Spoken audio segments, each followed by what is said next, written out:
திருமணம் ஏன் சிலருக்கு அமையறதில்லைங்கிற ஜாதக அமைப்புகளை பத்தி ஒரு சின்ன பார்வை இது. சில ஜாதகங்கள்ல கல்யாணம் ஏன் ரொம்ப லேட் ஆகுது இல்லனா நடக்காமலே போகுதுங்கிறதுக்கான ஜோதிட ரீதியான காரணங்களை நம்ம இப்போ சட்டுன்னு பார்க்கலாம். இது இன்னைக்கும் நிறைய பேர் மனசுல இருக்கிற ஒரு கேள்விதான் இல்லையா?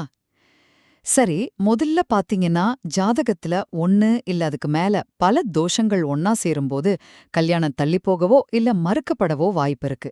சர்ப்ப தோஷம், செவ்வாய் தோஷம், அப்புறம் இந்த சனி சந்திரன் சேர்ற புணர்வு தோஷம், சனி குரு கேது சேர்ற சந்நியாசி தோஷம்னு இதுல சில முக்கியமானவை.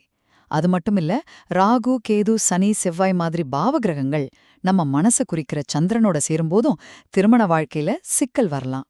அடுத்ததா, ஜாதகத்துல சில முக்கியமான வீடுகள் பாதிக்கப்பட்டிருந்தா அதுவும் திருமணத்தை பாதிக்கும். குறிப்பா குடும்பத்துக்கான 2ஆம் வீடு, வாழ்க்கை துணைக்கான 7ஆம் வீடு, பின்ன படுக்கை சுகம்னு சொல்ற 12ஆம் வீடு. இந்த இடங்கள் ரொம்பவே பாதிக்கப்பட்டா திருமணம் இல்லாம போறது கூட வாய்ப்பிருக்கு.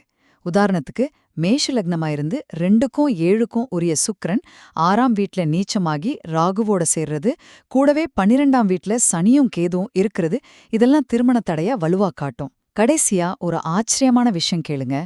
தோஷங்கள் மட்டும் காரணம் இல்லைங்க. சில நேரங்கள்ல நாம நல்ல யோகங்கள் நினைக்கிற சில அமைப்புகளே கூட திருமணத்தை மறுத்திட காரணமாயிடும். எப்படின்னு கேக்குறீங்களா?